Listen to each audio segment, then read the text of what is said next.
Federalist 48, Part 4. We are in the middle of the 8th paragraph.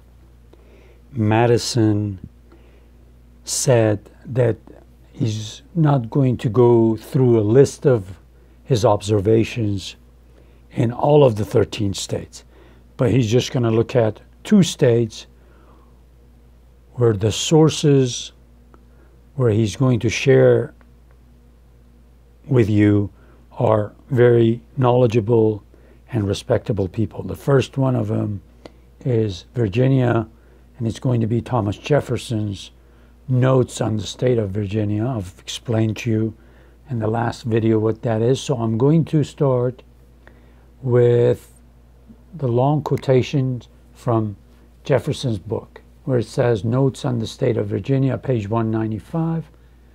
All the powers of government, legislative, executive, and judiciary, result to the legislative body. The concentrating these in the same hands is precisely the definition of despotic government.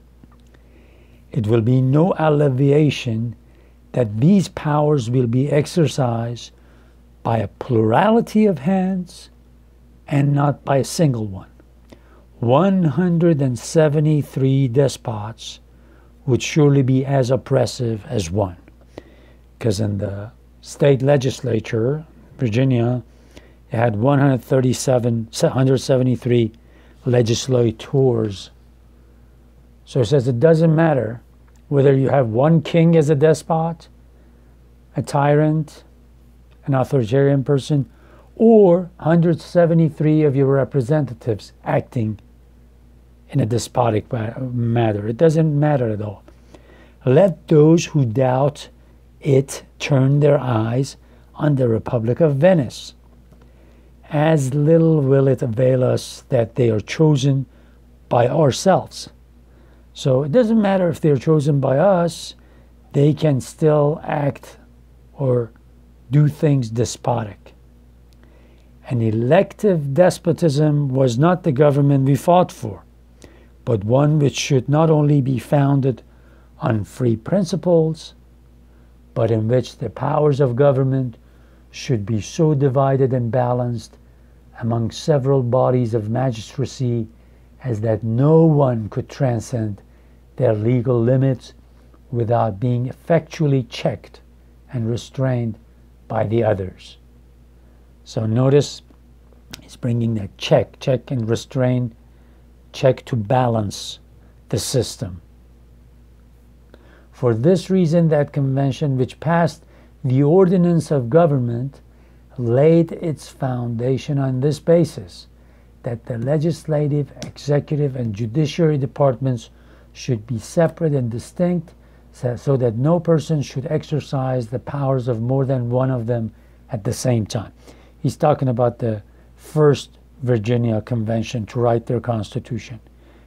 He says that was a theory. They said, let's keep all of these departments distinct, but what we see now is that the legislature has got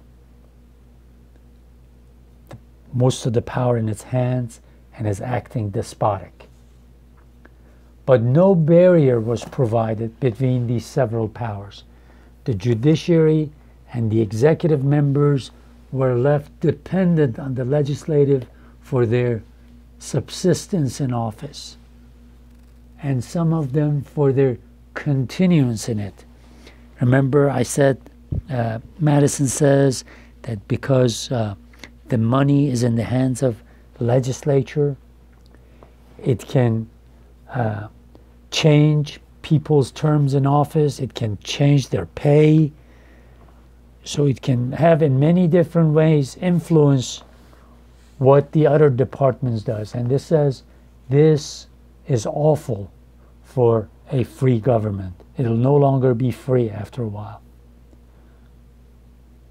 If, therefore, the legislature assumes executive and judiciary powers, no opposition is likely to be made, nor, if made, can be effectual, because in that case they may put their proceedings into the form of acts of assembly which will render them obligatory on the other branches. They have accordingly, in many instances, decided rights which should have been left to judiciary controversy, and the direction of the executive during the whole time of their session is becoming habitual and familiar.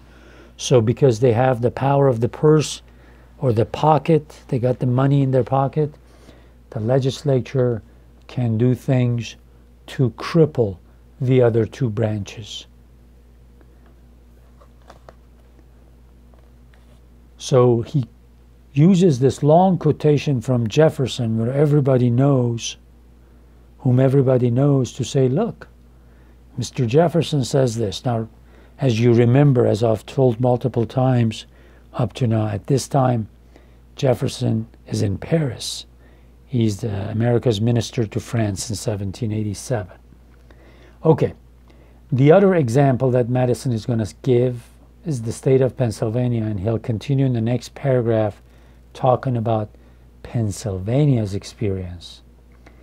The other state which I shall have for an example is Pennsylvania, and the other authority, the Council of Censors, which assembled in the years 1783 and 1784.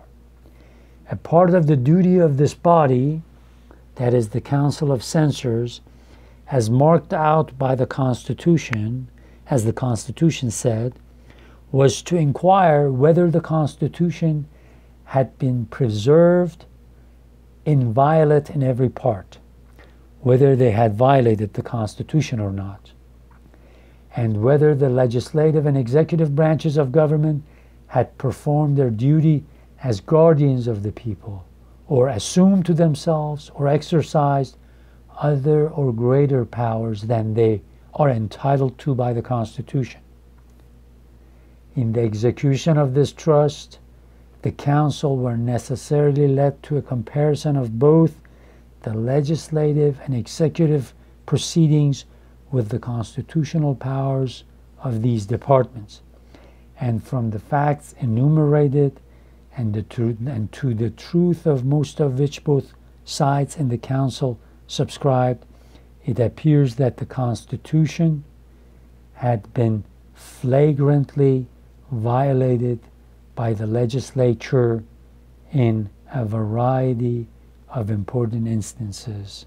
So the members of this council, whose job was to monitor, to see whether the government was doing their job right, whether they were violating any of their authorities, bounds of any of their authorities, they found that yes, the legislature had overstepped its bounds.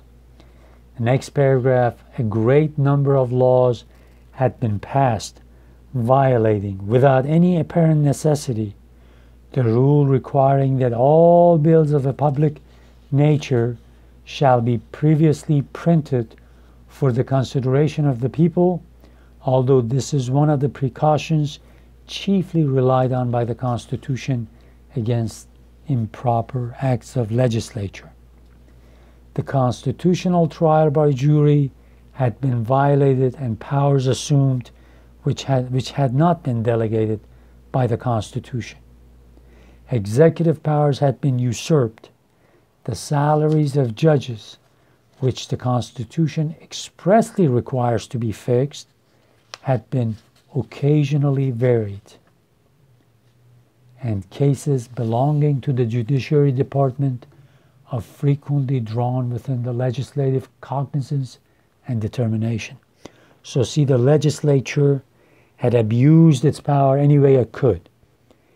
If a judge had ruled on something they didn't like it, they would either freeze his salary or keep it at a certain amount. They would overstep their bounds in every part they could. So he says, this is experience we're talking about. We're not talking about theories. We've looked at every state. We've seen the legislature has overstepped its bounds, has got more powerful than the other branches, but we just gave you 2 states as an example. That is why we need partial agency in every department to keep a check or to balance the powers of other branches. Because of ambition, what you have in front of your screen, because of ambition, when power is handed to people, they tend to be ambitious, even if they're good now, and they will put the good of themselves and their family and friends before they put